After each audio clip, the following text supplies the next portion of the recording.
चलिए ना बेटा, मैं आप लोगों को जो है फिजिकल केमिस्ट्री पढ़ाने वाला हूँ।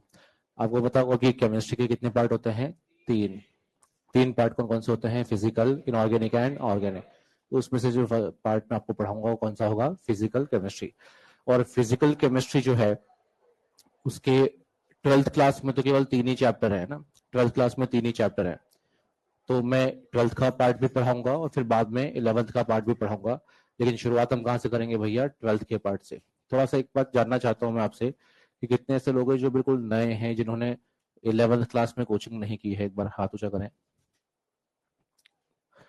चलिए, काफी लोग हैं। अच्छा, क्योंकि दिक्कत ये है कि 12th का कंटेंट तो तब समझ में आएगा जब 11th का कंटेंट आता होगा। सीधी सी बात है। तो थोड़ा पीछे से चलेंगे हम लोग। मतलब मैं केमिकल काइनेटिक्स चैप्टर जो है ना, फर्स्ट चैप्टर आज शुरू करूंगा आधे घंटे बाद में, लेकिन थोड़ा बहुत मैं ना मोल कॉन्सेप्ट का आइडिया आपको दूंगा। तो जो लोग नए हैं या जिन लोगों ने पढ़ भी रखा है, एक बार रिवाइज में यहाँ पर करवाने वाला हूँ मोल कॉन्सेप्ट। कुछ पूछूं तो उसका आंसर भी आप मुझे देना है ना, भी लिखना कुछ भी मत। मॉड्यूल बंद कर देना, बैग में रख दो मॉड्यूल। तो आप तो केवल अभी ध्यान देना बोर्ड पर, है ना। बस एक बात मैं बोलना चाहता हूँ, देखो आज है ना पहली क्लास है आप लोगों की, जो है ना 12th की पहली क्लास है। तो इतनी सी बात है कि जब आप क्लास में बैठे होंगे ना, बहुत ज्यादा अटेंटिव रहना। अटेंटिव रहने का मतलब है कि जब आप क्लास में बैठे हो तो दो काम आपके होने चाहिए। पहला काम है आपको चीजें समझना तो है ही, दूसरा है कि चीजों को रट भी लेना साथ में। मतलब जब आप 1.5 घंटे के बाद में जब क्लास ओवर हो चुकी होगी, तो आपको पता होना चाहिए कि क्लास में क्या क्या कंटेंट समझाया गया है, वो तो है ही, साथ में कंटेंट रटना भी है। हो सकता है 3 पेज या मैक्सिमम 4 पेज आपको लिखवाए जाते हैं एक क्लास के अंदर। तो उन 3 पेजेस को आप चीजों को समझ भी सकते हैं और क्या भी कर सकते हैं बेटा, रट भी सकते हैं। तो ये कब करना पड़ेगा? मैं शुरू कर रहा हूँ। हाँ, फर्स्ट चैप्टर जो आज हम शुरू करेंगे वैसे तो वो केमिकल काइनेटिक्स होगा। एक तो बेटा ना जब क्लास चालू हो जाए ना, मैं नेक्स्ट क्लास से ऐसा होगा कि एंटर होते ही जो है ना कुंडी लगा दूंगा अंदर से। तो कहाँ से आ रहे हैं भाई?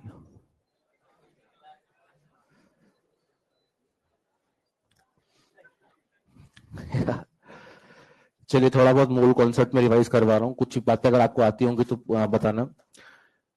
सबसे पहली बात तो, अगर किसी भी सब्सटेंस का अगर हमारे पास में 1 मोल है। अच्छा मुझे बताइए, अगर मैं आपसे पूछता हूँ कि 1 डोजन का मतलब क्या होता है, तो आप क्या समझते हैं? 12। बिल्कुल जीरो से चालू कर रहा हूँ, ध्यान से सुनना। और जब हम बोलते हैं 1 डोजन, 1 डोजन का मतलब क्या होता है? 12। 12 ग्रुप ऑफ पार्टिकल्स को हम क्या बोलते हैं? 1 डोजन, है ना। फॉर एग्जाम्पल मेरे पास में अगर 1 डोजन पेन है का मतलब क्या होता है? 12 group of particle. 12 group of particle को हम क्या बोलते हैं? 1 डोजन। तो 1 डोजन का एक ही मतलब होता है और वो क्या होता है? 12। लेकिन जब हम बोलते हैं ना 1 मोल, तो 1 मोल का एक मतलब नहीं होता है। 1 मोल का कितने मतलब होते हैं? 3। कितने मतलब होते हैं? 3। अगर मैंने बोला कि हमारे पास 1 मोल हाइड्रोजन गैस है, क्या है बेटा हमारे पास में? 1 mole hydrogen gas. If we are having 1 mole of hydrogen gas, तो इसके 3 मतलब हमें समझ में आने चाहिए। पॉइंट नंबर 1, कि अगर 1 मोल हाइड्रोजन गैस है ना, तो पक्की बात है इसका जो मास होता है वो उसका क्या कहलाता है? Molar mass. क्या होता है? Molar mass. और उसका यूनिट क्या होता है? ग्राम। फॉर एग्जाम्पल मैंने अगर आपसे कहा कि इस रूम में 1 मोल हाइड्रोजन गैस है, तो हाँ हाइड्रोजन गैस तो होगा ही सही। तो उस 1 मोल हाइड्रोजन गैस का जो मास होने वाला है वो क्या होगा? इसका मोलर मास। और हम जानते होंगे कि हाइड्रोजन का जो मोलर मास होता है वो 1 ग्राम होता है, फिर 2 ग्राम होता है, 2 ग्राम। क्योंकि एच का एटॉमिक वेट कितना होता है? 1। तो H2 का कितना होगा? 2। और मोलर मास का यूनिट क्या होता है? ग्राम होता है। तो पहली बात, जब हम बोलते हैं 1 मोल, तो 1 मोल का मतलब क्या होता है? Molar mass. मास तो मोलर मास होगा। पॉइंट नंबर 2, कि अगर 1 मोल है तो उसके अंदर नंबर ऑफ मॉलिक्यूल्स जो होते हैं वो कितने होते हैं? Na का फुल फॉर्म क्या होता है? Avogadro number. और इसका नंबर कितना होता है? 6.02 into 10⁻23। This much group of particle, इसको हम एवोगाड्रो नंबर कहते हैं। यानी कि अगर हमारे पास में 1 मोल हाइड्रोजन गैस है का मतलब इसके कितने मॉलिक्यूल्स हमारे पास में प्रेजेंट है बेटा? Na। पॉइंट नंबर 2 तो ये है। और पॉइंट नंबर 3 ये है कि अगर 1 मोल कोई गैस है तो उसका वॉल्यूम इन लीटर जो होता है दैट इज इक्वल टू होता है 22.4 लीटर। 22.4 लीटर होता है। अगर इसको हम ml में कन्वर्ट करेंगे तो वैल्यू आता है 22400 ml। बट ये कंडीशनल है। कंडीशनल कैसे है? कि ये केवल गैस पर ही अप्लाई होगा। किस पर अप्लाई नहीं होगा? सॉलिड और लिक्विड। ये केवल गैस पर अप्लाई होगा, और वो भी केवल कौन से कंडीशन पर? एसटीपी या एनटीपी। देखो है ना, शुरुआत का फर्स्ट लेक्चर है हो सकता है कई लोगों को ये समझ में आए कि यार ये तो बहुत ईजी है ना, बिल्कुल जीरो से चालू करना पड़ेगा और बहुत हाई लेवल तक जाना है। ऐसा है कि 12th की फिजिकल केमिस्ट्री में 3 चैप्टर हैं और वो तीनों ही चैप्टर में पूरी 11th की फिजिकल यूज होती है। अभी 2-3 लेक्चर के बाद से ही हम लॉग और एंटी लॉग भी यूज करने लग जाएंगे, ऐसा होगा तो उसे मुझे पढ़ाना पड़ेगा, लेकिन हाँ शुरुआत तो मुझे मोल से करनी पड़ेगी। जो जो यूज होगा मैं उसको रिवाइज करवाता चलूंगा, तभी हमें 12th का कंटेंट समझ में आएगा। शुरुआत में यहां से कर रहा हूं। अगर हमारे पास में for example 1 mole hydrogen gas है तो देयर आर 3 मीनिंग्स, 3 मीनिंग है। पहली बात, मास कितना होगा इसका, मोलर मास जो कितना है इसका 2 ग्राम, मॉलिक्यूल्स कितने होंगे इसमें Na, और एचटीपी और एनटीपी पर इसका वॉल्यूम कितना होगा 22.4 लीटर, और एमएल में कितना होगा 22400 ml। फॉर एग्जाम्पल अगर हमारे पास में CO2 गैस है, कार्बन डाइऑक्साइड गैस है, तो बताइए अगर इसका 1 मोल प्रेजेंट है तो इसका मास जो होगा वो कितना होगा 44 ग्राम। कैसे आया, कार्बन का एटॉमिक मास कितना होता है 12, ऑक्सीजन का एटॉमिक मास 16, इनटू 2 ऐड करने पर कितना आएगा 44। इसके अंदर नंबर ऑफ मॉलिक्यूल्स कितने होंगे Na, और एचटीपी और एनटीपी पर इसका वॉल्यूम कितना होगा 22.4 लीटर। अच्छा शायद आपको पता होगा, जिनको नहीं पता है वो याद कर लेना, एसटीपी और एनटीपी का मतलब टेम्परेचर कितना होता है 0 डिग्री सेल्सियस, जिसके कैल्विन में हम क्या लिखते हैं 273 कैल्विन, और प्रेशर जो होता है वो कितना होता है 180, या इसको हम क्या भी मान सकते हैं अप्रोक्सीमेटली 1 बार, 180 अप्रोक्सीमेटली क्या होता है 1 बार। तो इस टेम्परेचर और प्रेशर को हम क्या बोलते हैं एसटीपी और एनटीपी, और इस कंडीशन पर गैस के 1 मोल का वॉल्यूम कितना होता है 22.4 लीटर। मतलब थर्ड वाला पॉइंट हम केवल तब यूज कर पाएंगे तब जब सब्सटेंस कौन सा होगा गैस, और कंडीशन क्या होगी एचटीपी और एनटीपी। मान लीजिए मैंने कहा कि आपके पास में H2O लिक्विड है, H2O लिक्विड है, तो H2O लिक्विड वाटर की मैं बात कर रहा हूं, तो इसका मास तो कितना होने वाला है, मास तो मोलर मास ही होगा जो कितना होगा 18 ग्राम, 18 ग्राम होगा। हाइड्रोजन के लिए 2 और ऑक्सीजन के लिए 16 ऐड करने पर 18 आएगा। इसमें मॉलिक्यूल्स कितने होने वाले हैं Na। क्या इसके लिए भी मैं ये यूज कर सकता हूं या फिर नहीं कर सकते, नहीं कर सकते क्योंकि गैस नहीं है, क्या है ये लिक्विड। एक बात मुझे क्लियर करनी है, वो ये है कि जब हम बोलते हैं 1 डोजन है ना, 1 डोजन 1 दर्जन बचपन से सुनते आ रहे हैं, तो 1 डोजन का मतलब एक ही है और वो क्या होता है 12। 1 डोजन हैज ओनली 1 मीनिंग जो क्या होता है 12 ग्रुप ऑफ पार्टिकल को हम क्या बोलते हैं 1 डोजन। लेकिन जब हम बोलते हैं 1 मोल तो तुरंत हमारे मन में 3 मीनिंग निकलने चाहिए, हमारे मन से निकलने चाहिए भैया 3 मीनिंग है इसके। 1 मोल का मतलब 3 मीनिंग कौन कौन से हैं, मास क्या होगा मोलर मास, उसमें नंबर ऑफ मॉलिक्यूल्स कितने होंगे Na, और उसका वॉल्यूम एसटीपी एनटीपी पर कितना होगा 22.4 लीटर। बेटा सुन रहे हैं आप सब। नेक्स्ट पॉइंट, ये जो हमने 22.4 लीटर लिखा, ये जो 22.4 लीटर लिखा, इसका डेरिवेशन कहां से होता है, ये वैल्यू आती कहां से है, एक इक्वेशन से आती है और वो होता है PV is equal to NRT, और इस इक्वेशन का नाम क्या होता है आइडियल गैस इक्वेशन। क्या नाम होता है आइडियल गैस इक्वेशन।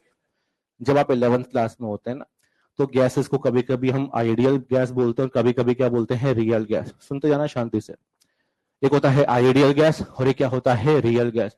बेटा पूरी केमिस्ट्री के अंदर हम हमेशा आइडियल गैस की बात करते हैं। किसकी बात करते हैं आइडियल। केवल लास्ट में एक चैप्टर आता है उसका नाम होता है बिहेवियर ऑफ गैस। क्या होता है बिहेवियर ऑफ गैस, उसके अंदर केवल हम रियल गैस की बात करते हैं। और शायद आपको पता होगा कि वो बिहेवियर ऑफ गैस भी आपके सिलेबस से अब हट चुका है। अरे सुन रहे हैं आप लोग मेरी बात। मतलब हमें अब हमारे सिलेबस के अकॉर्डिंग जो गैस की स्टडी करनी है वो कौन सा होगा आइडियल।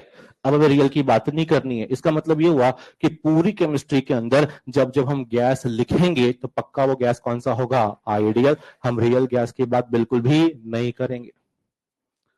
अरे समझ रहे हैं क्या आप लोग। तो कंफर्टेबल रहना, और आपको जानने की अभी जरूरत भी नहीं है कि आइडियल और रियल में अंतर क्या है, कोई जरूरत ही नहीं है अभी तो जानने की। हो सकता है फिजिक्स में आपको वहां केटीजी वगैरह में पढ़ाया जाए, लेकिन अभी तो इतनी सी बात है कि हाँ मैं इतना सा कह रहा हूं कि जब हम गैस लिख रहे हैं तो पक्का वो गैस आइडियल होगा, और जब भी आइडियल गैस है तो उसके लिए हर बार बार बार हम जो इक्वेशन यूज कर पाएंगे वो कौन सा होगा पीवी बराबर एनआर। मैं डेली ही इस इक्वेशन को यूज करूं, नेक्स्ट क्लास में भी इक्वेशन यूज होगा, तो उस समय आपको क्लियर होना चाहिए कि हम आइडियल गैस की ही स्टडी कर रहे हैं। ये हमने 1 मोल की बात की है। लेकिन मान लो इस बार आपसे कहा गया आपके आपके पास में सब्सटेंस का 1 मोल नहीं है, 1 मोल नहीं है, बल्कि फॉर एग्जांपल 2 मोल है या 3 मोल है या 5 मोल है या 10 मोल है। अगर हमारे को 1 मोल के 3 मीनिंग समझ में आते हैं ना, तो n मोल के भी हमें 3 मीनिंग समझ में आने चाहिए। मैं आपसे क्वेश्चन पूछ रहा हूं, बताना। अगर हमारे पास में 1 मोल होता है, 1 मोल है ना, 1 मोल होता है, तो उसका मास क्या होता है? Molar mass. अगर 1 मोल का मास मोलर मास है, तो बताइए 2 मोल का मास क्या होगा? 2 इंटू मोलर मास। 10 मोल का मास कितना होगा? 10 इंटू मोलर मास। तो n मोल का मास क्या होगा? n into molar mass. Unitary method हमने यूज किया, कुछ नहीं है। मैंने कहा कि हाइड्रोजन के 1 मोल का मास अगर 2 ग्राम है, 1 मोल का मास कितना है? 2 ग्राम, तो उसके 2 मोल का मास कितना होगा? Multiply by 2। 10 मोल का मास कितना होगा? Multiply by 10। तो सीधी सी बात है। सिमिलरली अगर 1 मोल में नंबर ऑफ मॉलिक्यूल्स Na हैं, तो इसके n मोल में जो नंबर ऑफ मॉलिक्यूल्स होंगे वो कितने होंगे? n इंटू n, n से मल्टीप्लाई कर दिया। और वॉल्यूम जो होगा वो क्या होगा? 22.4 multiply by n in litre. अगर ml में हम वैल्यू निकालेंगे तो क्या होगा? 22400 इंटू n। ये बहुत इंपॉर्टेंट है, ये बहुत इंपॉर्टेंट है। ये कई लोग फॉर्मूला वगैरह यूज करते हैं, लेकिन हम फॉर्मूला नहीं, हम यूनिटरी मेथड यूज करना चाहते हैं ताकि टाइम बचता है। मान लीजिए मैंने इस बार आपसे कहा, फॉर एग्जांपल ओरली आंसर देना, आपके पास में कार्बन डाइऑक्साइड गैस है। कौन सा गैस है बेटा? Carbon die. फॉर्मूला क्या होता है? CO2 का मोलर मास कितना होता है? 44। अरे होता है भाई। तो मैंने अगर आपसे कहा कि 1 मोल CO2 गैस है, कितना मोल CO2 गैस है? 1 मोल। अगर 1 मोल CO2 गैस है तो उसका मास कितना होगा? 44 ग्राम। कितना होगा? 44 ग्राम। 1 मोल CO2 गैस है तो उसका मास कितना होगा? 44। तो बताओ 2 मोल अगर CO2 गैस है तो मास कितना? मल्टीप्लाई बाई 2 कर देंगे। और अगर हाफ मोल अगर है तो हाफ से मल्टीप्लाई कर देंगे। हम फॉर्मूला यूज नहीं कर रहे हैं, हम यूनिटरी मेथड यूज कर रहे हैं। हम चाहें तो इसको रीअरेंज करके, अच्छा ये जो n लिखा हुआ है, n का मतलब क्या है यहां पर? मोल। तो यहां से अगर मैं n निकालूंगा फर्स्ट वाले से, तो n मतलब मोल बराबर क्या आने वाला है? मास अपॉन क्या होगा? Molar mass. Mass upon molar mass. Second वाले से क्या आने वाला है? Number of molecules divide by क्या आने वाला है? Avogadro number. और थर्ड वाले से volume in litre divide by 22.4 या volume in ml divide by क्या होगा? 22400। हमने इनको रीअरेंज किया, ये फॉर्मूला हमने निकाले। 3 फॉर्मूला है ना, ये लास्ट के 2 फॉर्मूला तो सिमिलर ही हैं, तो इनको तो हम 1 ही काउंट करते हैं। तो ओवरऑल 3 फॉर्मूला है, फर्स्ट, सेकंड और थर्ड। ये 3 फॉर्मूला मोल निकालने के होते हैं, जो मैक्सिमम लोगों को शायद पहले से याद होंगे। नहीं है तो हमें याद हो जाने चाहिए, क्योंकि इनके बिना हम आगे बढ़ ही नहीं सकते हैं। इस पूरे डिस्कशन में मैंने जो आपके दिमाग में भरा है ना, उसको मैं रिवाइज करवा रहा हूं। मैंने सबसे पहला पॉइंट ये भरा है आपके दिमाग में कि 1 dozen has only 1 meaning, but 1 mole has 3 meaning. Mass भी हमें पता होना चाहिए, उसका मॉलिक्यूल्स और उसमें वॉल्यूम, है ना, 3 चीजें हैं। सिमिलरली जिस तरह से 1 मोल हैज 3 मीनिंग, उसी प्रकार से 2 mole has 3 meaning, 10 mole has 10 meaning, 100 mole has 100 meaning, 100 mole has 3 meaning. मतलब हर एक नंबर ऑफ मोल के लिए हम ये 3 चीजें फाइंड कर पाएंगे। अब बताना मुझे, मान लीजिए इस बार आपसे कहा गया अमोनिया। एक बार सोचना है ना बेटा, देखो पहली क्लास है, आप ध्यान नहीं दे रहे हैं कॉर्नर पर जो बैठे हैं। हाँ, आप कहीं ना कहीं और ध्यान है आपका। पहली क्लास है भाई। क्या होता है जनरली हम देखते हैं पहली क्लास में हम आपको जज कर रहे होते हैं, सच बता रहा हूं मैं, और तुम हमें जज कर रहे होते हैं। ये चलता है मामला। कुछ भी फायदा नहीं है, ढंग से बैठ के ढंग से पढ़ लो इज्जत से। गारंटेड फिजिकल केमिस्ट्री बहुत शानदार हो जाएगी, गारंटेड।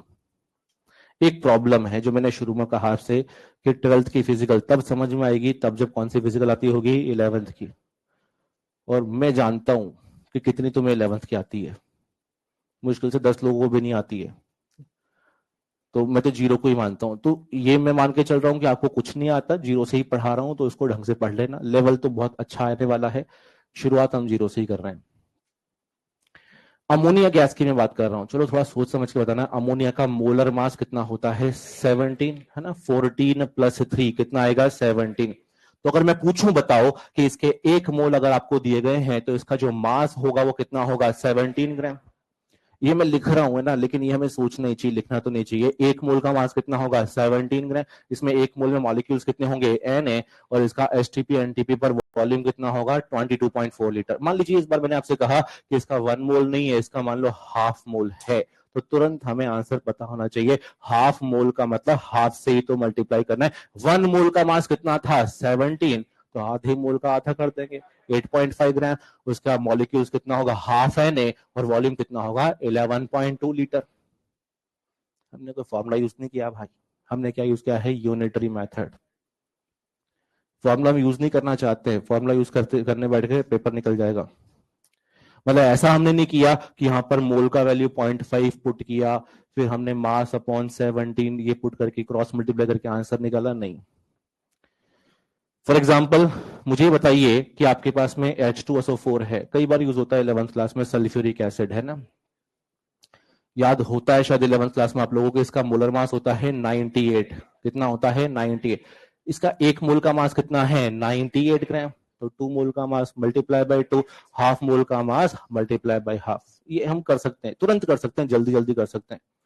2 मोल का मास डबल करोगे तो कितना आएगा 196, हाफ मोल का मास निकालोगे तो हाफ से मल्टीप्लाई कितना आएगा 49 ग्राम। ये हमें समझ में आता है। पॉइंट नंबर 1 तो हमें क्लियर होना चाहिए। देखो ये सब लिख दिया होगा मैंने भले ही, लेकिन रिजल्ट वही है। 1 dozen has only 1 meaning but 1 mole has 3 meaning, 2 mole also has 3 meaning. ये समझ में आता है।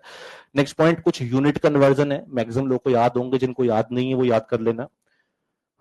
कुछ यूनिट कन्वर्जन है। सबसे पहली बात तो वॉल्यूम जो होता है, वॉल्यूम का जनरली यूनिट क्या यूज होता है बेटा लीटर, और लीटर को हम क्या भी लिख सकते हैं डेसीमीटर क्यूब।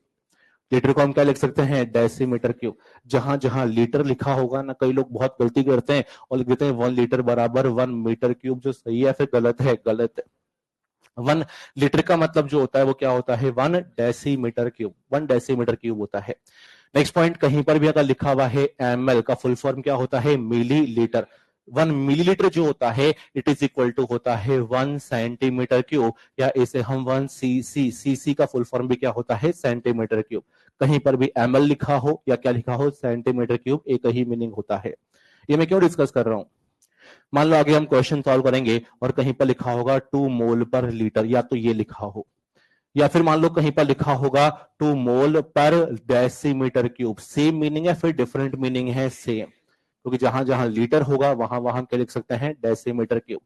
चलिए नेक्स्ट है यहाँ पर प्रेशर, है ना। प्रेशर का यूनिट भी काफी यूज होगा हमारे, प्रेशर की हम बात कर रहे हैं। और प्रेशर का जनरली जो यूनिट यूज होता है वो होता है एटीएम, है ना, एटमॉस्फेरिक प्रेशर 1 एटीएम, है ना, 1 एटीएम है। ये 1 एटीएम जो होता है इट इज इक्वल टू क्या होता है 760 mmHg, या फिर होता है 760 टॉर, 760 टॉर। मतलब mmHg लिख दो या फिर क्या लिख दो टॉर, सेम मीनिंग है। मतलब अगर कहीं पर लिखा हुआ है 1 mmHg तो क्या ये 1 टॉर के बराबर होगा या फिर नहीं होगा, होगा। ये हमें याद होना चाहिए।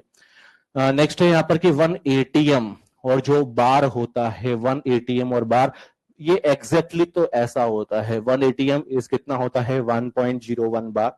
लेकिन हमारे काम की बात ये एग्जैक्टली हमें यूज नहीं करना है, जहां जहां एटीएम लिखा होगा उसकी जगह हम क्या पुट कर पाएंगे बार। मतलब आपके काम की बात क्या है कि 1 एटीएम इज अप्रोक्सीमेटली कितना होता है 1 बार।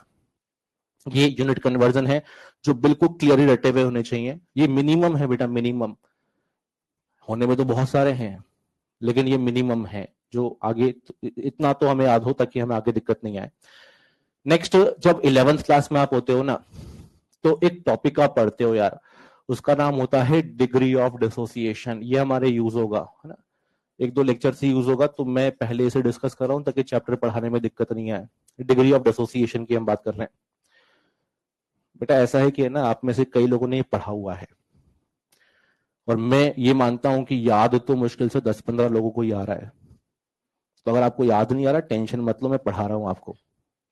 डिग्री ऑफ डिसोसिएशन की बात कर रहा हूं, है ना। कुछ क्वेश्चन पूछूंगा उसका आंसर देना। अच्छा, डिग्री ऑफ डिसोसिएशन का सिंबल मैंने क्या लिखा हुआ है यहाँ पर अल्फा। मान लो एक रिएक्शन है, रिएक्शन है कि PCl5 गैस कन्वर्ट हुआ है PCl3 gas plus Cl2 gas में। ये रिएक्शन मैंने आपको दिया। जब इस रिएक्शन को हम रीड करते हैं, पढ़ते हैं, अच्छा ये रिएक्शन बैलेंस्ड रिएक्शन है फिर अनबैलेंस्ड रिएक्शन है बैलेंस्ड। कैसे पता लगा बैलेंस्ड है, रिएक्टेंट साइड में जितने आइटम्स हैं उतने आइटम्स कहां पर है प्रोडक्ट साइड में, यानी कि ये रिएक्शन बैलेंस्ड है। और बैलेंस्ड का मतलब हर एक रिएक्टेंट का और हर एक प्रोडक्ट का कोएफिशिएंट कितना है 1। कोफिशिएंट 1 1 और 1 है, मतलब इस रिएक्शन को जब मैं रीड करूंगा तो कैसे करूंगा कि PCl5 का जब 1 मोल डिसोसिएट होता है तो PCl3 का कितना बनता है 1 मोल और Cl2 का कितना बनता है 1 मोल। अरे ऐसे ही तो कहते हैं ना हम लोग। सिमिलरली अगर इसका 10 मोल डिसोसिएट होगा तो कितना बनेगा 10 और कितना बनेगा 10। तो दो शब्द हैं, एक होता है डिसोसिएशन और एक होता है फॉर्मेशन। एक होता है डिसोसिएशन और एक क्या होता है फॉर्मेशन। डिसोसिएशन किसके लिए यूज होगा रिएक्टेंट के लिए और फॉर्मेशन किसके लिए यूज होगा प्रोडक्ट के लिए। अरे मानते हैं भाई। तो अगर मैंने यहां लिखा कि मान लो PCl5 है ना, PCl5 का T बराबर 0 पर मान लीजिए 10 मोल है फॉर एग्जांपल, कितना मोल है 10, और प्रोडक्ट जो होंगे उनके इनिशियली कितने मोल होंगे 0 और 0। चलो अगर आप केमिस्ट्री के लैब में जाते हैं, मान लीजिए एक टेस्ट ट्यूब है, टेस्ट ट्यूब में आपको एक रिएक्शन को परफॉर्म करना है, रिएक्शन को परफॉर्म करना है, तो बताइए T बराबर 0 पर मतलब इनिशियली इस टेस्ट ट्यूब के अंदर आप रिएक्टेंट फीड करोगे या प्रोडक्ट को फीड करोगे रिएक्टेंट को। अरे प्रोडक्ट तो बाद में बनेगा यार। तो T बराबर 0 पर, अरे T बराबर 0 पर यहां रिएक्टेंट ही होगा, लेकिन जब रिएक्शन आगे प्रोसीड करेगा ना तो यहां पर रिएक्टेंट भी होगा और क्या भी होगा प्रोडक्ट भी होगा। तो T बराबर 0 पर तो केवल रिएक्टेंट है ना, T बराबर 0 पर रिएक्टेंट है और मैंने कितना मोल उसका मान लिया है 10 मोल, प्रोडक्ट का इनिशियल मोल 0 है। किसी टाइम T पर अगर 10 में से मान लो 5 मोल खर्च हो गया फॉर एग्जाम्पल, कितना मोल खर्च कर दिया 5 मोल, 5 मोल डिसोसिएट हो गया तो बताइए 1 मोल से कितना बनता है 1 मोल, तो बताइए 5 मोल से कितना बनेगा 5, 1 से बनता है 1 तो इसके 5 से कितना बनेगा 5 मोल। तो मैं एक बात बोल सकता हूं वो ये कि रिएक्टेंट के इनिशियली हमने कितने मोल लिए थे 10 मोल और 10 में से डिसोसिएट कितने हुए हैं 5, तो बताइए 10 में से अगर 5 डिसोसिएट हुआ तो कितना परसेंटेज डिसोसिएट हुआ है 50%। अटेंटिव रहो है ना जगो। मैंने आपसे कहा कि अगर 10 में से 5 क्या हुआ है डिसोसिएट तो कितना परसेंटेज डिसोसिएट हुआ है 50%। अगर आपके 10 रुपीज में से 5 रुपीज खर्च हो गए तो कितना परसेंट खर्च हो गया 50%। अगर 50% खर्च हो गया तो कितना फ्रैक्शन खर्च हो गया 0.5। अरे कितना फ्रैक्शन खर्च हुआ 0.5, that 0.5 is degree of dissociation. वही 0.5 क्या होता है डिग्री ऑफ डिसोसिएशन। वही 0.5 क्या होता है डिग्री ऑफ डिसोसिएशन। भाई वो हमने कैसे निकाला, ये 0.5 आया कैसे है, अल्फा, अल्फा बराबर क्या होता है दिस डिसोसिएटेड डिवाइड बाय क्या होता है इनिशियल, मतलब डिसोसिएटेड अपॉन क्या करना है इनिशियल। ऐसे ही हम क्या निकालते हैं अल्फा, लिख देता हूं मैं, अल्फा बराबर होने वाला है डिसोसिएटेड मोल डिवाइड बाय क्या होने वाला है इनिशियल मोल। अल्फा का मतलब डिसोसिएटेड अपॉन इनिशियल है। मान लो मैंने आपसे कहा कि रिएक्टेंट का T बराबर 0 पर 10 मोल है, इसका 0 है, और किसी टाइम T पर अगर 10 में से 4 खर्च हो गया, इसका 4 और 4 बनेगा। बताइए इस बार अल्फा जो आएगा वो कितना आएगा, डिसोसिएटेड इज 4, इनिशियल कितना है 10, कितना आएगा 0.4 और परसेंटेज कितना आएगा 40%। समझ में आ रही है बात, ये तो बहुत आसान सी बात है। यानी कि इन जनरल अगर मैं लिखूंगा कि 10 में से मान लो अगर x खर्च हो गया, कितना खर्च हो गया x, 1 से बनता है 1, तो बताइए x से कितना बनेगा x, इसके 1 से बनता है Cl2 का 1, तो इसके x से कितना बनेगा x। तो इस बार अल्फा बराबर क्या आने वाला है x/10। अल्फा का नाम क्या होता है डिग्री ऑफ डिसोसिएशन। बेटा बोलो, है ना, जरूरी नहीं कि आवाज मेरे तक पहुंचे, अपने मन में ही बोलो लेकिन बोलो। अल्फा बराबर x/10 होगा और परसेंटेज अल्फा अगर निकालना है तो क्या होगा x/10 मल्टीप्लाई बाई 100। इसका नाम है डिग्री ऑफ डिसोसिएशन और इसका नाम है परसेंटेज डिसोसिएशन। एक और एग्जांपल दे रहा हूं ना, मान लीजिए रिएक्शन लिखा मैंने कि 2NH3 कन्वर्ट हुआ है N2 + 3H2 में। पहले बताओ रिएक्शन बैलेंस्ड है फिर अनबैलेंस्ड है? बैलेंस रिएक्शन है ना, बैलेंस रिएक्शन है, रिएक्टेंट और प्रोडक्ट साइड में नंबर ऑफ एटम सेम है, रिएक्शन बैलेंस्ड है। अगर बैलेंस्ड है, इसको जब रीड हम करेंगे तो कैसे करेंगे कि जब अमोनिया का 2 मोल डिसोसिएट होता है तो नाइट्रोजन का 1 मोल फॉर्म होता है और हाइड्रोजन का 3 मोल फॉर्म होता है। मतलब अगर इसका 2 मोल खर्च होगा तो उसका कितना बनेगा 1 मोल, कितना बनेगा 3 मोल। अगर इसका 4 मोल खर्च होगा, अगर इसका 4 मोल खर्च होगा तो कितना बनेगा 2 मोल और कितना बनेगा 6 मोल। बस डबल ही तो किया है।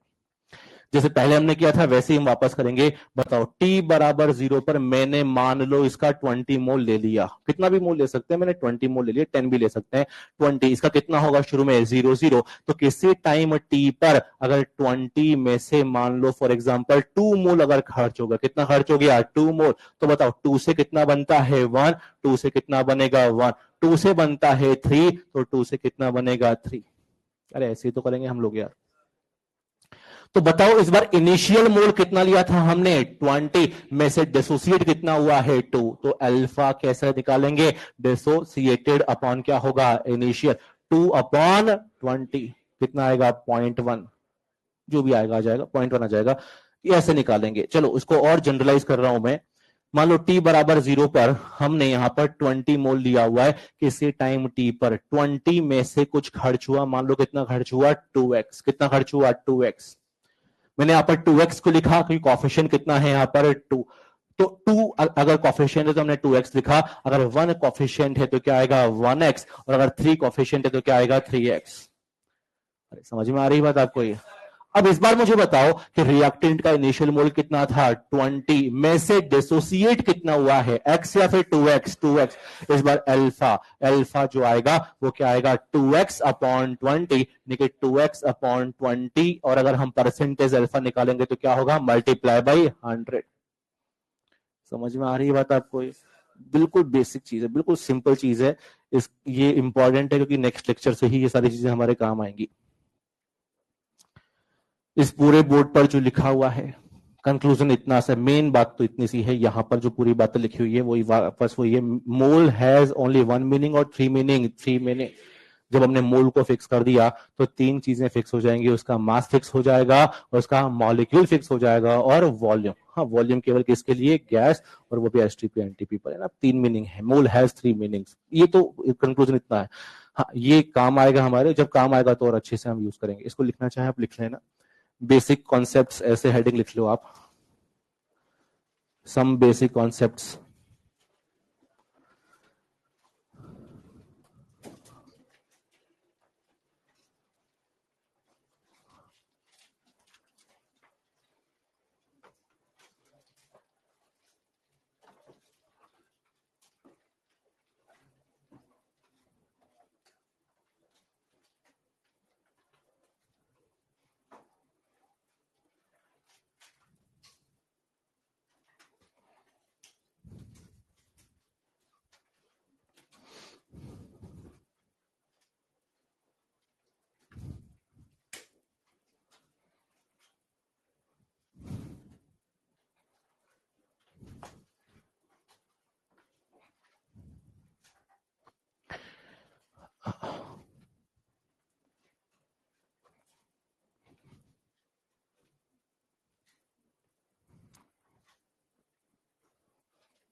ट्वेल्थ की फिजिकल में 3 चैप्टर हैं और 3 चैप्टर को पढ़ने में लगभग हमें 40 लेक्चर के आसपास लगेंगे। बड़े बड़े चैप्टर है ना तीनों ही, 40 लेक्चर के आसपास लगेंगे। और जब 11th की फिजिकल होगी तो 11th में भी 45 या 40 के आसपास लेक्चर लगेंगे। मतलब ओवरऑल ना 90 लेक्चर के आसपास का है ये ओवरऑल स्लॉट।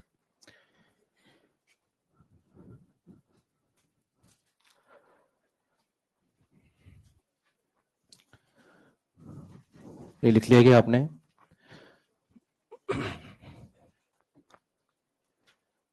चलिए हम फर्स्ट चैप्टर शुरू कर रहे हैं बेटा। उसका नाम है केमिकल काइनेटिक्स। मॉड्यूल तो आप है ना बैग में रखा करो। मॉड्यूल की जरूरत हमें तब पड़ेगी जब हम केवल होमवर्क डिस्कशन करेंगे ना, और वो तो अभी है ही नहीं, तो मॉड्यूल की जरूरत बिल्कुल भी नहीं है।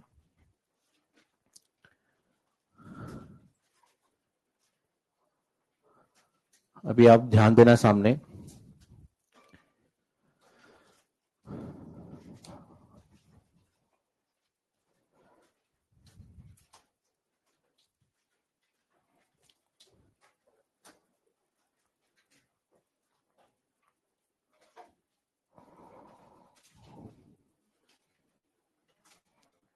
कितने लोग जो लास्ट ईयर एलन में थे, नर्चर एलन से किया है 11th क्लास? चलो ठीक है।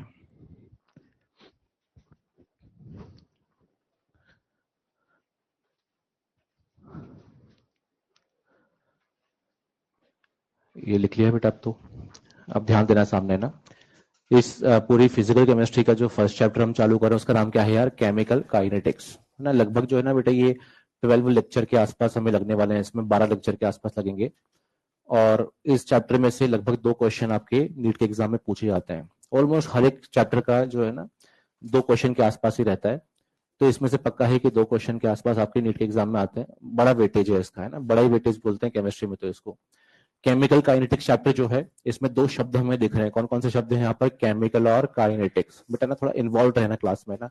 आसान चैप्टर है, लेकिन मैं पहले ही वार्न कर देता हूँ, जब ये चैप्टर मैं पढ़ाऊंगा ना, मोल कॉन्सेप्ट भी यूज करूंगा, केमिकल इक्विलिब्रियम भी यूज करूंगा, थर्मोडायनेमिक्स भी मैं यूज करूंगा, मतलब काफी चीजें मैं यूज करूंगा। लॉग और एंटी लॉग भी यहाँ पर यूज होगा। सब कुछ पूरी फिजिकल ही यूज होने वाली 11th क्लास की।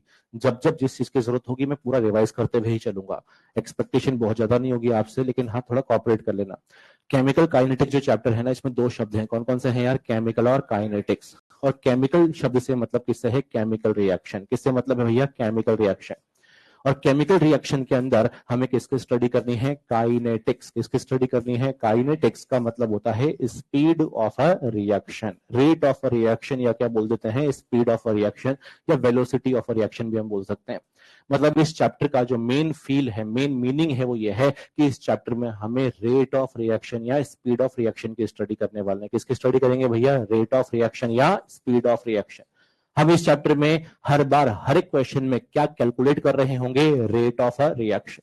कोई पूछे कि इसका डेफिनेशन क्या है, तो आपका आंसर क्या होगा कि this chapter deals with rate of a reaction. कोई रिएक्शन अगर हो रहा है तो उसका स्पीड कितना है, उसका वैल्यू भी हम फाइंड करेंगे जब इस चैप्टर को हम पढ़ेंगे तब। इसको थोड़ा और ढंग से अगर हम समझे ना, मान लो आप केमिस्ट्री के लैब में अगर जाते हैं ना, केमिस्ट्री के लैब में जाने के बाद में आपने एक फ्लास्क उठाया या एक टेस्ट ट्यूब को आपने उठाया और उसके अंदर आपने एक रिएक्शन को परफॉर्म करना चालू कर दिया। रिएक्शन को परफॉर्म करना चालू कर दिया। मान लो आपके हाथ में कांच का फ्लास्क, और कांच के हाथ फ्लास्क के अंदर आपने एक रिएक्टेंट को फीड किया और रिएक्टेंट किस में कन्वर्ट होना चालू हो रहा है? प्रोडक्ट में। जब हम कोई भी रिएक्शन को परफॉर्म करते हैं ना, तो रिएक्शन को परफॉर्म करते समय we are always having 3 questions. कितने क्वेश्चन हमारे मन में होते हैं? 3। जब हम रिएक्शन को परफॉर्म करने जाएंगे ना लैब में, तो हमारे पास हमेशा 3 क्वेश्चंस होते हैं। पहला क्वेश्चन कि ये जो रिएक्शन हम परफॉर्म करने वाले हैं वो रिएक्शन फिजिबल फिजिबल भी है या फिर नॉट फिजिबल है। मतलब आसान शब्दों में वो रिएक्शन होगा या नहीं होगा। इस टेम्परेचर और इस प्रेशर पर, इस टेम्परेचर और प्रेशर पर वो रिएक्शन स्पॉन्टेनियस है फिर नॉन स्पॉन्टेनियस है। अरे वो रिएक्शन होगा या नहीं होगा। और इस क्वेश्चन का आंसर हमें जो चैप्टर देता है उसका नाम होता है थर्मोडायनामिक्स। 11th क्लास का एक चैप्टर है केमिकल थर्मोडायनेमिक्स। देखो केमिकल वहां भी है और केमिकल यहां भी है। Chemical thermodynamics chapter deals with spontaneity of a reaction या फिजिबिलिटी ऑफ अ रिएक्शन। वो चैप्टर हमें बताता है कि रिएक्शन होगा या नहीं होगा। आपने क्षेत्र अगर पढ़ा हो थोड़ा ना, तो वहां पर आप पढ़ते हैं कि रिएक्शन फिजिबल या स्पॉन्टेनियस तब होता है तब जब डेल्टा जी का साइन क्या होता है, नेगेटिव। मैं पढ़ाऊंगा, ये आगे आप पढ़ोगे, है ना। तो 11th क्लास का ही कंटेंट है, लेकिन हाँ, अगर रिएक्शन की स्पॉन्टेनिटी जज करना है तो हमें कौन से चैप्टर की हेल्प लेनी होती है, थर्मोडायनेमिक्स। रिएक्शन होगा या नहीं। फॉर एग्जाम्पल एक क्वेश्चन का आंसर आप मुझे दो कि अगर मान लीजिए रिएक्शन लिखता हूं मैं सामने कि H2 plus half O2 gives H2O। Generally मुझे बताओ, ये रिएक्शन आपने कभी देखा है या नहीं देखा है? देखा है।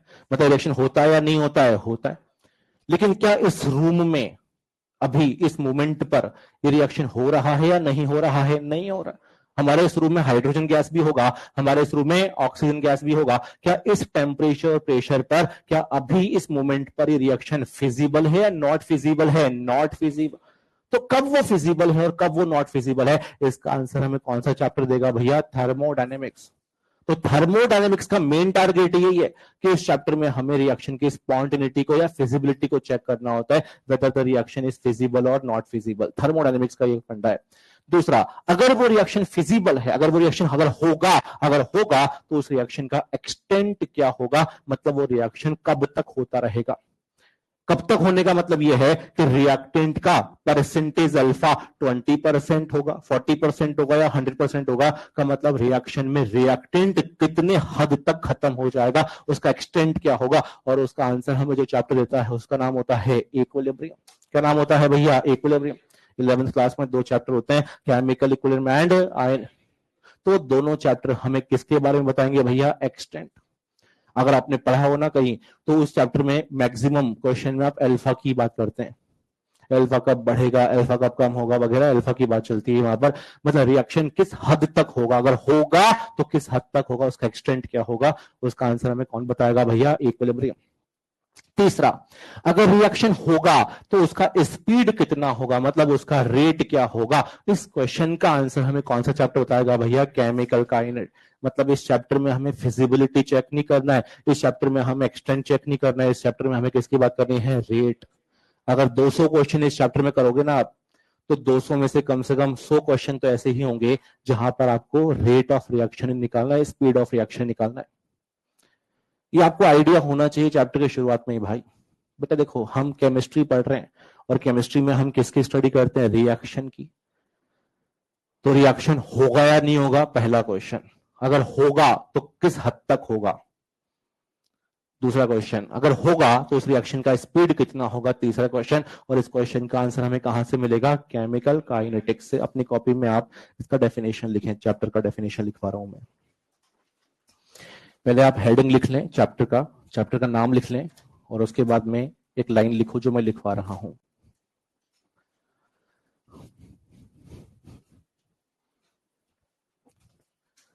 This chapter deals with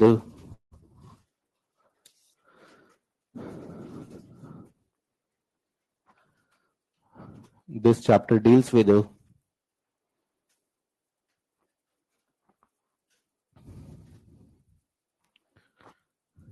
rate of reaction,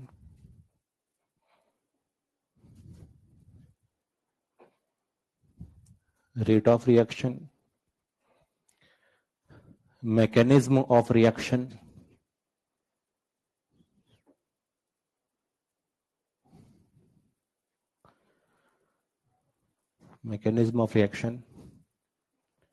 and factors affecting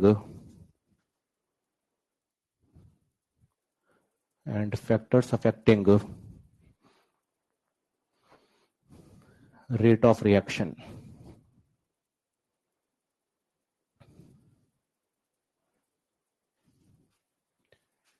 factors affecting rate of reaction में 3 चीजें लिखवाई हैं बेटा, एक बार पढ़ो आप। 3 चीजें कौन कौन सी लिखवाई हैं कि this chapter deals with rate of reaction, दूसरा क्या लिखवा है? मैकेनिज्म ऑफ रिएक्शन, और तीसरा क्या है यार? Factors affecting rate of. इन तीनों की स्टडी हमें करनी है। एक तो है रेट, दूसरा फैक्टर्स अफेक्टिंग रेट, और एक है मैकेनिज्म। मैकेनिज्म का मतलब वो रिएक्शन जब होगा ना, तो रिएक्टेंट डायरेक्टली प्रोडक्ट में कन्वर्ट होगा या रिएक्टेंट कुछ इंटरमीडिएट में कन्वर्ट होगा, इसकी स्टडी मतलब मैकेनिज्म की स्टडी भी हम इस चैप्टर में करने वाले हैं। चलिए अब एक हेडिंग लिखें नीचे, आप छोटी सी हेडिंग आप लिखें, types of chemical reaction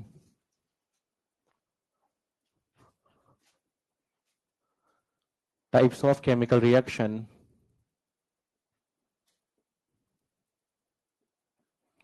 on the basis of speed.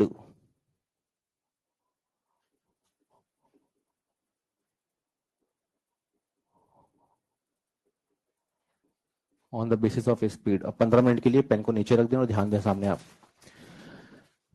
हमें इस चैप्टर केमिकल काइनेटिक्स में केमिकल रिएक्शंस के अंदर क्या फाइंड करना होगा? रेट। लेकिन रेट तो हम नेक्स्ट क्लास में फाइंड करेंगे।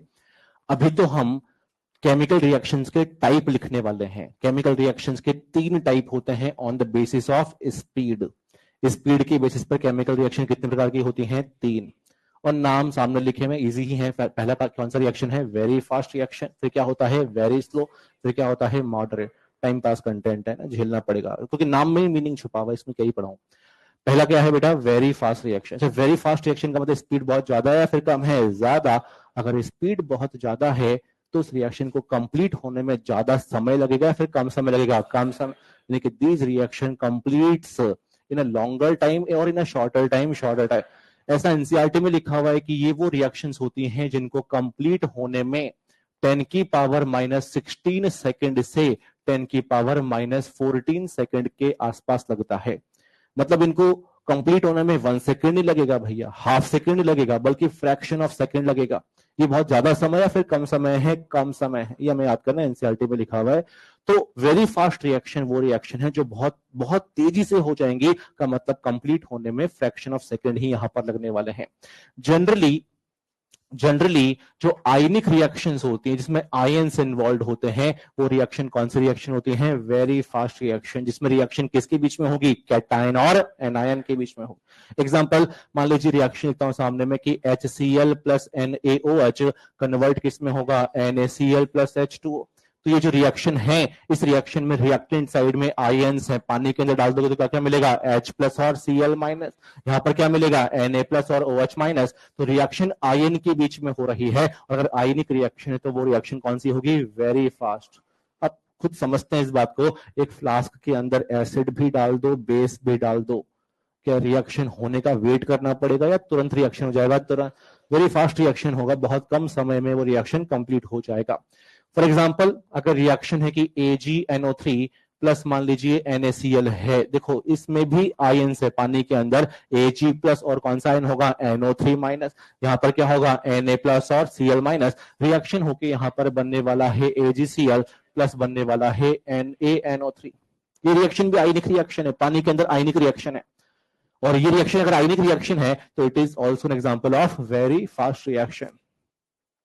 ये जो AgCl बना है, ये जो AgCl बना है, इसका प्रेसिपिटेट बनता है। क्या बनता है? प्रेसिपिटेट। बेटा देखो जब मैं पढ़ाऊंगा ना, बहुत सारी चीजें बीच बीच में 11th की इंक्लूड करूंगा, उनको झेलना, कैच करना उन चीजों को। दूसरी बात, जो लोग नए हैं, जिन्होंने पहली बार में हाथ उठाया था कि हमने लास्ट ईयर कोई कोचिंग नहीं की है, तो बेटा जिन लोगों ने कोचिंग की है ना, उनको भी कुछ नहीं आता है पूछ लेना भले ही, चिंता मत करो। तो चाहे कोचिंग की है चाहे कोचिंग नहीं की है, ध्यान से सुनते रहो। और इस साल डबल लोड है आप पर। आप कुछ जानते हैं डबल लोड क्यों है? क्योंकि 11th का कंटेंट भी है और 12th का। तो हम ऐसा नहीं है कि यहां पर कोई जोक सुना रहे हैं या फिर कोई गाना गा रहे हैं या फालतू टाइम पास कर रहे हैं, बिल्कुल पॉसिबल नहीं है ये। तो ढंग से हर एक सेकंड को यूटिलाइज करते हुए आगे बढ़ना है। जो जो शब्द बोला जाए उसको कैच करो भाई। अभी तक मैंने जो क्लास ली है आपकी ना, उसमें कुछ फील दिलाया है आपको, रटवाया नहीं है। मैंने फॉर्मूला पर तो फोकस ही नहीं किया था, मोल के 3 फॉर्मूला आए थे। मैंने एक फील दिलाया था आपको, जब भी मोल शब्द आ जाए ना, तो मोल सुनते ही आपके दिमाग में 3 उसके मीनिंग आने चाहिए। मान लो मैंने आपसे कहा कि शुरू में 1 मोल O2 गैस है, 1 मोल O2 गैस है। अरे क्या है भाई? 1 मोल O2 गैस। अगर 1 मोल O2 गैस है तो आपके उसके 3 मीनिंग समझ में आने चाहिए। पहला, उसका मास कितना होगा? 32 ग्राम। उसमें मॉलिक्यूल्स कितने होंगे? Na। और उसका एसटीपी एनटीपी पर वॉल्यूम कितना होगा? 22.4 लीटर। मान लो 1 मोल नहीं है, मान लो 2 मोल है, तो सबको किससे मल्टीप्लाई कर दोगे? 2 से। हाफ मोल है तो सबको हाफ से मल्टीप्लाई। एक बात तो मैंने आपको वो समझाई थी, उसके बाद मैं इस चैप्टर पर आया हूं, और इस चैप्टर में हमने केमिकल रिएक्शन को केमिकल रिएक्शन को स्पीड के बेसिस पर 3 टाइप में कैटेगराइज किया। नाम तो बहुत इजीली याद हो जाएंगे, वेरी फास्ट जो बहुत जल्दी हो जाएंगे, फ्रैक्शन ऑफ सेकंड में कंप्लीट हो जाएंगे। आयनिक रिएक्शन तो इसका एग्जांपल होता है वेरी फास्ट। AgNO3 NaCl से रिएक्शन कर रहा है, क्या बन रहा है बेटा? AgCl। जब भी AgCl आपको दिखेगा ना, AgCl छोड़ो, जब भी सिल्वर का क्लोराइड दिख जाए, सिल्वर का ब्रोमाइड दिख जाए या सिल्वर का halide, inorganic chemistry 11th class की है, जब भी सिल्वर का आपको हैलाइड दिख जाए, AgCl, AgBr या AgI, तो ये सॉल्ट स्पेरिंगली सॉल्युबल है। क्या है ये? Sparingly soluble. 2 शब्द होते हैं, मैं समझा रहा हूं, ध्यान देना। 2 शब्द होते हैं, एक होता है हाईली सॉल्युबल और दूसरा होता है स्पेरिंगली सॉल्युबल। आप खुद सोचो उनका मीनिंग क्या होगा, ऑपोजिट है दोनों। हाईली सॉल्युबल का ऑपोजिट क्या होता है? Sparingly soluble. हाईली सॉल्युबल का मतलब क्या है? बहुत ज्यादा सॉल्युबल, और स्पेरिंगली सॉल्युबल का मतलब क्या होता है? बहुत कम सॉल्युबल।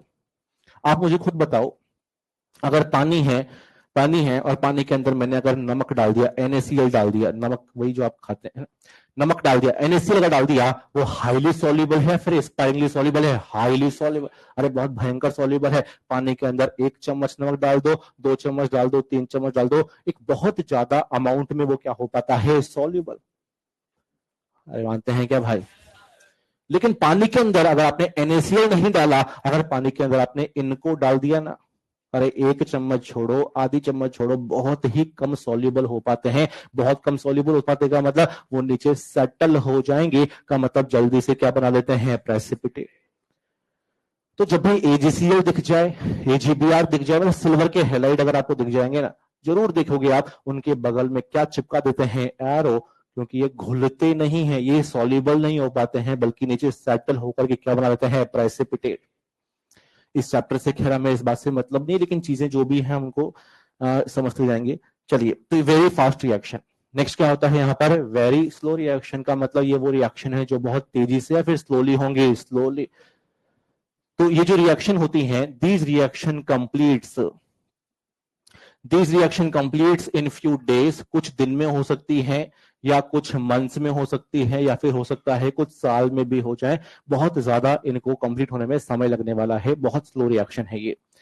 जैसे आपने सुना होगा rusting of iron, as an example, rusting of iron. 1 second में थोड़ी ना होता है यार, 1 मिनट में भी नहीं होता, काफी टाइम लगता है, सालों भी लग जाते हैं। तो rusting of iron is an example of very fast और very slow reaction, very slow reaction.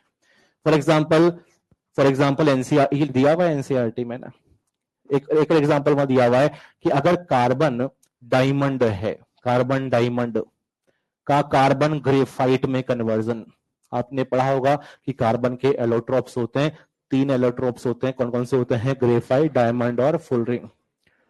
उनमें से मैंने कौन कौन से यूज किए हैं यहाँ पर? डायमंड और ग्रेफाइट। डायमंड जो होता है वो ग्रेफाइट में कन्वर्ट होता है। डायमंड किस में कन्वर्ट होता है बेटा? ग्रेफाइट में। लेकिन वेरी फास्ट या फिर वेरी स्लोली? Very slowly. ऐसा कहते हैं कि 500 साल, 1000 साल लग जाएंगे, लेकिन होता है। मतलब ये रिएक्शन होता है या नहीं होता है? होता है। फिजिबल है या फिर नॉट फिजिबल है? फिजिबल है, फिजिबल है।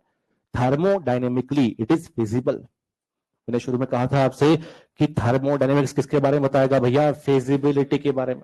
This reaction is feasible thermodynamically, but it is very slow reaction according to kinetics. इस चैप्टर के अकॉर्डिंग रिएक्शन कैसा है बेटा? वेरी स्लो है।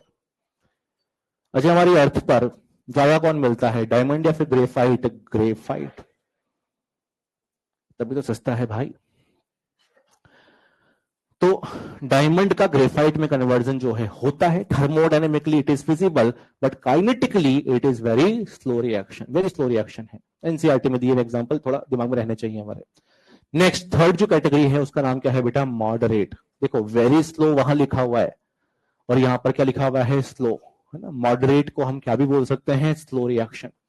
यानी कि ये रिएक्शन इन दोनों के बीच में आएगा, ना तो बहुत ज्यादा फास्ट होगा और नहीं बहुत ज्यादा स्लो होगा।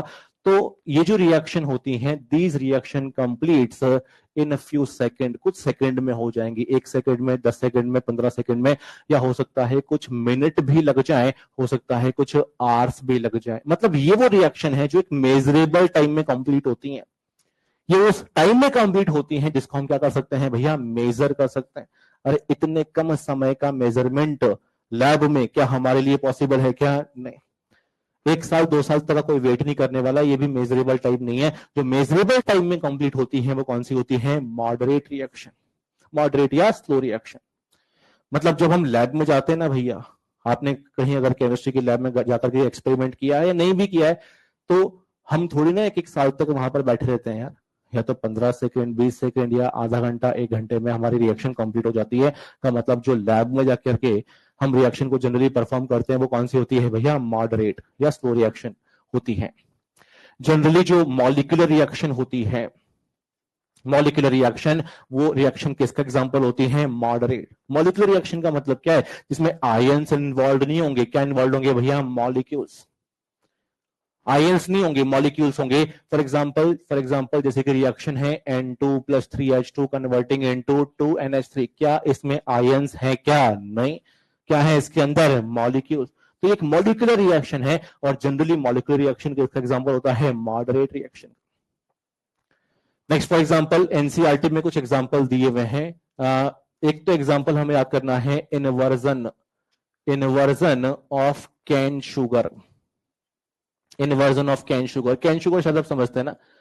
कैन शुगर का फॉर्मूला क्या होता है? C12H22O11 का इन्वर्जन रिएक्शन होता है। ये मैं आपको पढ़ाऊंगा आगे, कम से कम आधे घंटे इसका डिस्कशन हम आगे करेंगे।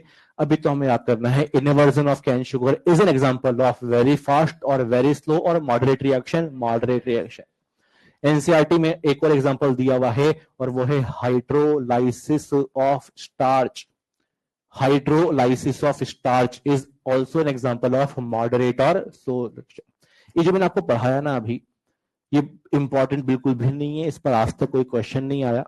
इसमें काम की एक ही बात है, और वो मैं आपको बताने वाला हूं। इन तीनों रिएक्शन में से हमारे काम की केवल कौन सी रिएक्शन है? थर्ड। कौन सी रिएक्शन है? थर्ड। हमारे को ना फर्स्ट रिएक्शन की स्टडी करनी है और नहीं हमें सेकंड की स्टडी करनी है, क्योंकि उनकी स्टडी पॉसिबल नहीं है। अरे हमें इस चैप्टर में क्या फाइंड करना है भैया? रेट। और rate can only be determined for only moderate और स्लो रिएक्शन। अरे मेरी बात आप सुन रहे हैं क्या? we can never calculate the rate of very fast reaction or very slow, क्योंकि इनका टाइम ही मेजरेबल नहीं है, तो रेट हम कैसे निकालेंगे? Rate can only be determined only for moderate और स्लो रिएक्शन। इस चैप्टर का डेफिनेशन बताओ, क्या बताया था मैंने कि this chapter deals with rate of reaction. Main definition तो यही है। तो this chapter deals with rate of reaction of only moderate और स्लो रिएक्शन।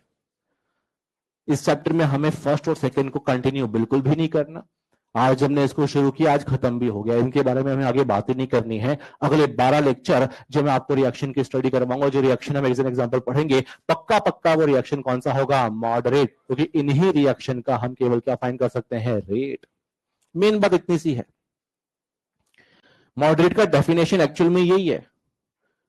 ये क्या लिखा हुआ है? सेकेंड, मिनट, आर, इनका कोई मतलब ही नहीं। मेन डेफिनेशन तो इसका ये है कि मॉडरेट रिएक्शन वो रिएक्शन होता है जिसका हम क्या डिटरमाइन कर सकते हैं? रेट। एक्चुअल में तो यही है कि वो रिएक्शन का रेट फाइंड हो सकता है, उसे ही हम क्या बोल पाएंगे भैया? Moderate reaction. हमने अभी क्या पढ़ा? हमने अभी यहां पर टाइप्स ऑफ केमिकल रिएक्शन पढ़ा on the basis of speed. Speed के बेसिस पर केमिकल रिएक्शन कितने टाइप की होती है? 3। काम की केवल एक ही है, वो कौन सी है बेटा? मॉडरेट। आपने 11th क्लास में पढ़ा होगा कि हीट के बेसिस पर भी केमिकल रिएक्शन कितने टाइप की होती हैं? 2। कौन कौन सी होती हैं यार? एंडोथर्मिक और कौन सी होती है? एक्सोथर्मिक। जल्दी से इसको देख लो क्योंकि काम आएगा हमारे टाइम। वैसे तो 11th का कंटेंट है, वहां पर बेसिस अलग है और यहां पर बेसिस अलग है। वहां पर बेसिस क्या था? वहां पर बेसिस था स्पीड। स्पीड के बेसिस पर केमिकल रिएक्शन 3 प्रकार की मैंने डिस्कस की है, लेकिन हीट के बेसिस पर केमिकल रिएक्शन कितनी होती है? 2, एंडो और एक्सो। आपको आइडिया हुआ शायद कि एंडोथर्मिक रिएक्शन वो रिएक्शन होती है जिसमें नेट हीट इज एब्सॉर्ब्ड। वो रिएक्शन जिसमें नेट हीट क्या होता है? एब्सॉर्ब। जबकि एक्सोथर्मिक रिएक्शन वो रिएक्शन होता है जिसमें नेट हीट क्या होता है? रिलीज होता है। नेट हीट यहां पर क्या होता है? रिलीज। थोड़ा और डिटेल में समझाऊंगा, फोकस करना, ध्यान देना। मैंने यहां पर लिखा हुआ है एब्सॉर्ब और यहां पर क्या लिखा हुआ है? रिलीज्ड। लेकिन यहां पर क्या लिखा हुआ है? Net heat. Net heat net heat यहां पर एब्जॉर्ब होगा और नेट हीट यहां पर क्या होगा, रिलीज। इसको थोड़ा ढंग से समझा रहा हूं, ध्यान देना। मान लीजिए मैं रिएक्शन लिखा सामने कि PCl5 कन्वर्ट हुआ PCl3 प्लस Cl2। देखो कोई रिएक्शन जब होता है ना, दिमाग को बिल्कुल ब्लैंक कर लो, सुनो ध्यान से। जब कोई रिएक्शन होता है, जब कोई रिएक्शन होता है तो कुछ बॉन्ड टूटते हैं और कुछ बॉन्ड बनते हैं।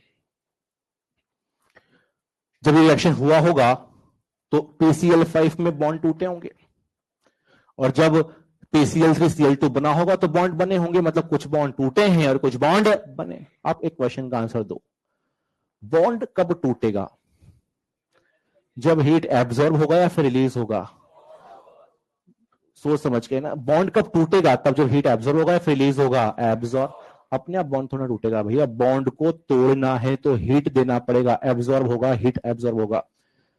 यानी कि ये रिएक्शन होते समय जब PCl5 में बॉन्ड टूटे होंगे तो हीट क्या हुआ होगा, एब्जॉर्ब। और जब PCl3 और Cl2 बना तो उनके बनते समय बॉन्ड बने होंगे, और बॉन्ड के बनते समय हीट क्या हुआ होगा, रिलीज। ये ध्यान रखना भैया, बॉन्ड कब टूटेंगे, तब जब हीट क्या होगा, एब्जॉर्ब। और बॉन्ड बनते समय हीट क्या होता है, रिलीज। यानी कि इस रिएक्शन के होते समय हीट एब्जॉर्ब भी हुआ है और क्या भी हुआ है, रिलीज। इवन सभी रिएक्शन ऐसी होती हैं, ऑलमोस्ट सभी रिएक्शन ऐसी होती हैं जिसमें हीट एब्जॉर्ब भी होता है और क्या भी होता है, रिलीज। लेकिन मान लो ज्यादा तो एब्जॉर्ब हो जाए और कम क्या हो जाए, रिलीज। ऐसा भी तो हो सकता है ना। डेटा वाइज अगर समझाओ, मान लो इस रिएक्शन के होते समय कि भैया 15 जूल हीट तो एब्जॉर्ब हुआ, और मान लो कि भैया 10 जूल हीट रिलीज हुआ, माइनस लगा दिया मैंने, मतलब वो रिलीज हो रहा है। अगर इतना हीट एब्जॉर्ब हुआ, इतना हीट रिलीज हुआ, तो बताओ नेट हीट एब्जॉर्ब हुआ या फिर रिलीज हुआ, एब्जॉर्ब। का मतलब ये एग्जांपल किसका हो जाएगा, एंडो का। तो नेट हीट है, नेट हीट है। किस रिएक्शन के होते समय इतना हीट एब्जॉर्ब हुआ और मान लो 20 जूल हीट अगर रिलीज हो गया तो नेट हीट क्या हो गया, रिलीज। इसका एग्जांपल होगा एक्सो। अगर कि एंडो का डेफिनेशन क्या है, एक्सो का डेफिनेशन क्या है, तो तरीके से अगर आंसर लिखना है तो आंसर क्या होगा, यहां नेट हीट क्या होता है, एब्जॉर्ब। यहां पर नेट हीट क्या होता है, रिलीज। बेटा हीट एब्जॉर्ब यहां भी होता है, रिलीज यहां होता है, मतलब एब्जॉर्ब भी होगा, रिलीज भी होगा, यहां पर भी एब्जॉर्ब भी होगा और रिलीज भी होगा। लेकिन यहां ज्यादा एब्जॉर्ब होगा और यहां ज्यादा रिलीज होगा। अच्छा, यहां पर अगर हीट एब्जॉर्ब हुआ, नेट हीट अगर एब्जॉर्ब हुआ, अगर मैंने हीट को एब्जॉर्ब कर लिया, बेटा कहां ध्यान है यार, पीछे यार क्या कर रहे हो? हाँ, आप सामने नहीं देख रहे हो यार। पता है पहली क्लास में जब वो टीचर आता है ना, वो सामने वाले को भांपता है कि मुझे किस तरह का कंटेंट डिलीवर करना है। मैं सही कह रहा हूं आपसे?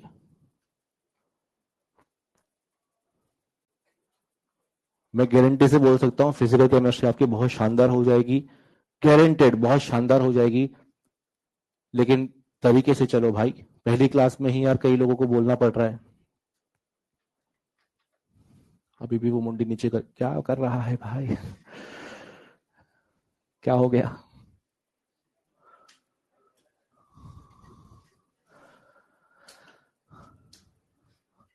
एंडोथर्मिक। मेरे को मन थोड़ी ना ये पढ़ाने का, ये मैं नहीं पढ़ाता हूं, सही बोल रहा हूं, ये एंडो और एक्सो। लेकिन कल परसों जब हमारी बातचीत हुई तो पता लगा कि कुछ बच्चे यहां पर ऐसे हैं जिन्होंने 11th कहीं से नहीं पढ़ी है। तो और जिन्होंने पढ़ी है वो जानते हैं कितने आता है हमको। बराबर है, बराबर है भाई। तो ढंग से पढ़ लो। नेट हीट यहाँ एब्जॉर्ब हो रही है, अगर मैंने अगर हीट को एब्जॉर्ब कर लिया तो मेरी एनर्जी बढ़ जाएगी या फिर कम हो जाएगी, बढ़ जाएगी। हीट अगर एब्जॉर्ब हुआ, नेट हीट अगर एब्जॉर्ब हुआ तो एनर्जी बढ़ गया फिर कम हो गया, बढ़ गया, बढ़ गया। अगर एनर्जी बढ़ गया तो एनर्जी में चेंज पॉजिटिव होगा या फिर नेगेटिव होगा, पॉजिटिव होगा। बहुत आसानी सी बात है ना। डेल्टा एच मतलब इंथैल्पी चेंज, मतलब एनर्जी चेंज। थोड़ा बहुत जिन्होंने पढ़ रखा है आइडिया होगा। मतलब एंडोथर्मिक में एनर्जी का चेंज है ना, एनर्जी का चेंज पॉजिटिव है। क्यों है पॉजिटिव? क्योंकि यहाँ एनर्जी बढ़ गया, और जब चीजें बढ़ती हैं तो उसमें चेंज पॉजिटिव है, फिर नेगेटिव पॉजिटिव, या उल्टा हो जाएगा। यहाँ पर एनर्जी अगर रिलीज हो गया तो एनर्जी कम हो गया, एनर्जी कम हो गया तो चेंज इज पॉजिटिव और नेगेटिव। नेगेटिव ये रटना है भैया, ये बहुत इंपॉर्टेंट है, आपको पता होगा। एंडो के लिए डेल्टा एच का साइन क्या होता है? पॉजिटिव, और एक्सो के डेल्टा एच का साइन क्या होता है? नेगेटिव। इस पूरे डिस्कशन में मेन तो एक ही बात मुझे आपको बतानी थी इस पूरे डिस्कशन में, वो ये कि this chapter deals with rate of reaction of only moderate और स्लो रिएक्शन। इस चैप्टर में एक भी एग्जांपल मैं आपको वेरी फास्ट या वेरी स्लो का नहीं समझाऊंगा। इस चैप्टर में हर बार बार बार जो एग्जांपल हम लेंगे वो कौन सा होगा? मॉडरेट। हाँ, वो moderate reaction may be endothermic और मे बी एक्सोथर्मिक, वो एंडो और एक्सो में से कुछ भी हो सकता है, लेकिन पक्का पक्का वो रिएक्शन हर बार क्या होने वाला है? मॉडरेट। इसको लिखो आप, है ना, पूरा लिखो। हाँ,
लिख लिया आपने?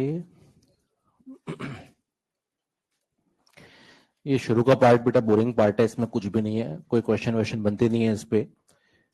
बस इतना सा है कि एक चैप्टर हमने चालू किया है, चैप्टर का नाम आपको पता है क्या है? इसका नाम केमिकल काइनेटिक्स। सीधे बैठो और ध्यान से सुनो आप, क्योंकि चैप्टर यहां से चालू होगा। क्योंकि हमें इस चैप्टर में स्टडी किसकी करनी होती है यार? Rate of reaction. और कौन से रिएक्शन के लिए? केवल मॉडरेट और स्लो रिएक्शन। अब क्वेश्चन इसकी how to calculate this rate of reaction, ये रेट ऑफ रिएक्शन निकालते कैसे हैं?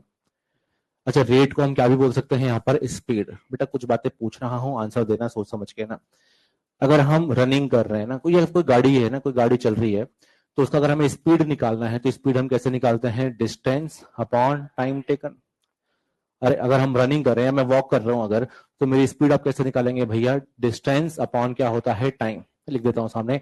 अगर हमें हमारी खुद की स्पीड अगर निकालनी है तो स्पीड हम कैसे निकालते हैं? ऊपर तो आता है डिस्टेंस, नीचे क्या आता है? Time taken.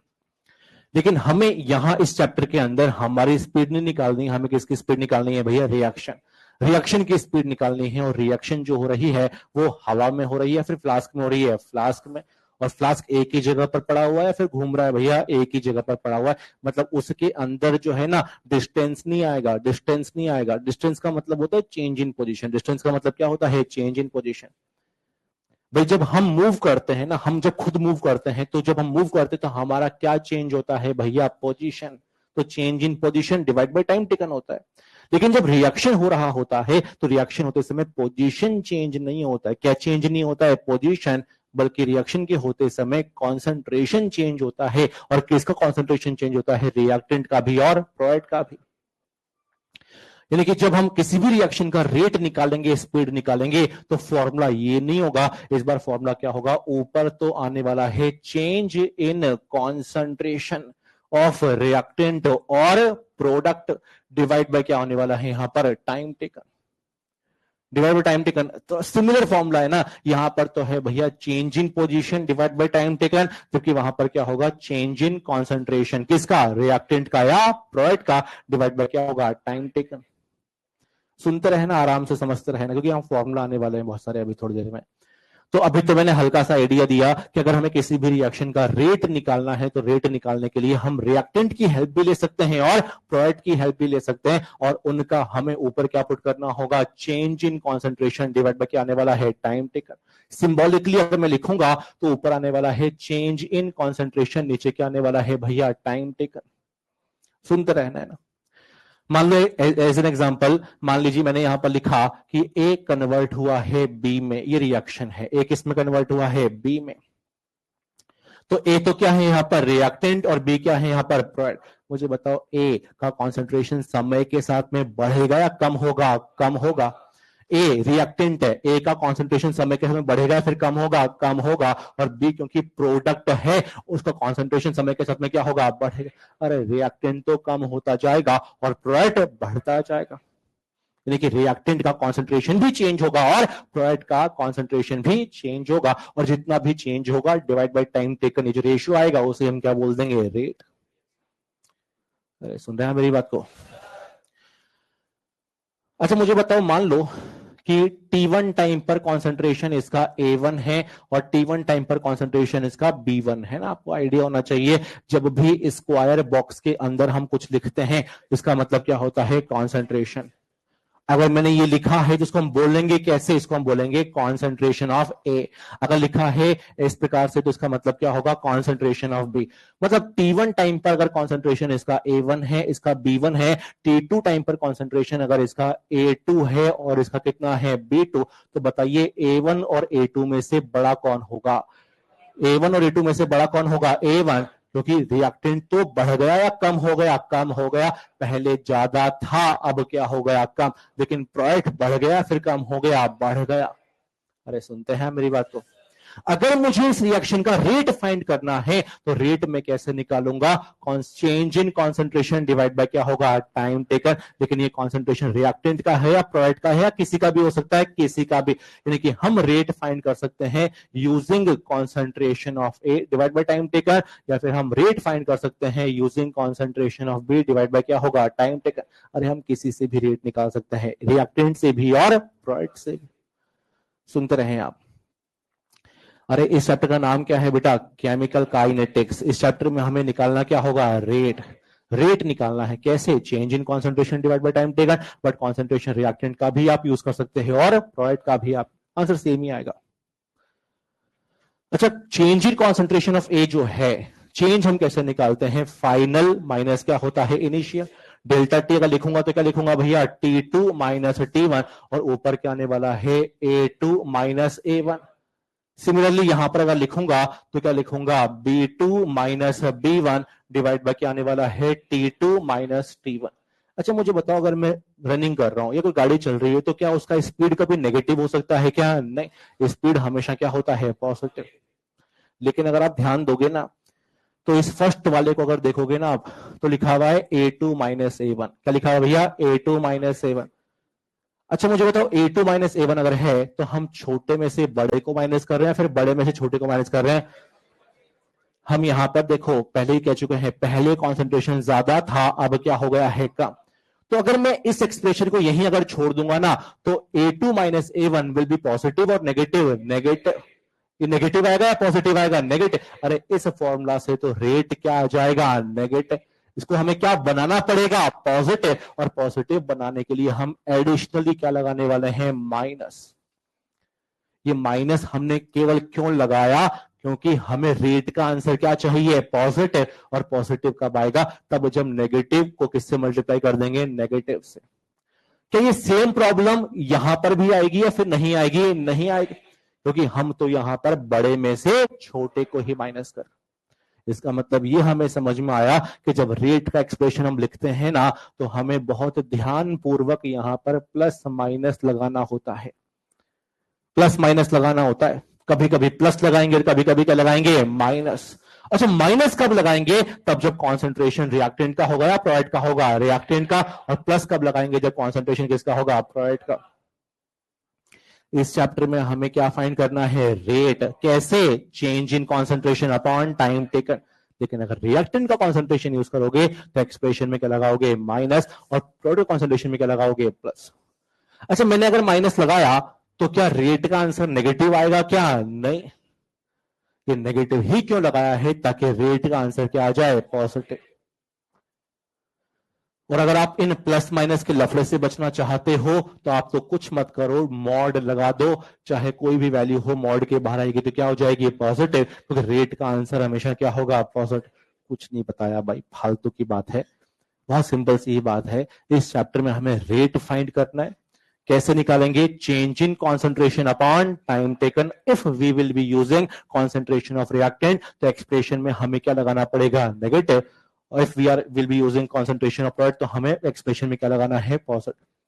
ये नेगेटिव क्या इंडिकेट कर रहा है भाई? ये नेगेटिव यही तो इंडिकेट कर रहा है कि टाइम के साथ में रिएक्टेंट बढ़ रहा है या फिर कम हो रहा है? कम। क्वेश्चन आ सकता है ऐसा, सेशन रीजन के क्वेश्चन आते हैं। मान लो मैंने आपसे बोला कि आपसे क्वेश्चन एग्जाम में पूछा गया, क्वेश्चन आपसे पूछा गया कि एक रिएक्शन है भैया, ऐसा रिएक्शन आपको दिया है, ऐसा रिएक्शन आपको दिया है, सोच समझ के आंसर देना। मुझे बताओ, अगर मैं लिखा रेट बराबर delta A upon delta T और यहां लगा दिया है माइनस,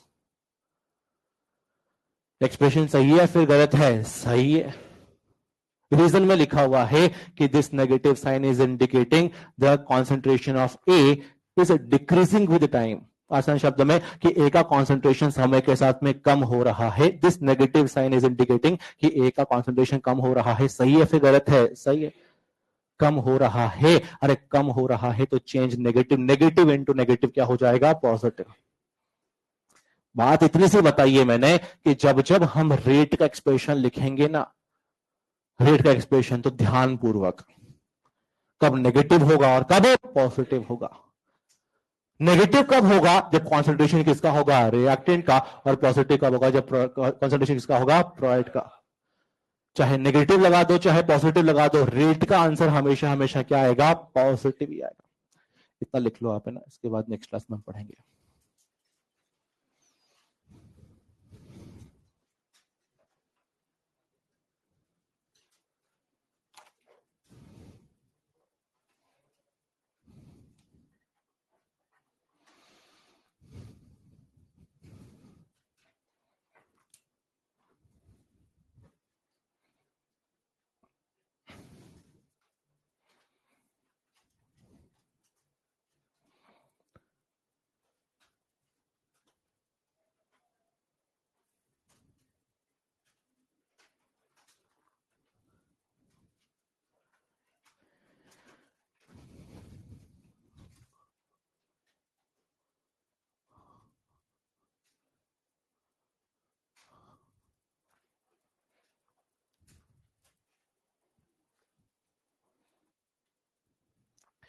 यहाँ लिखा हुआ है change in concentration of reactant और प्रोडक्ट।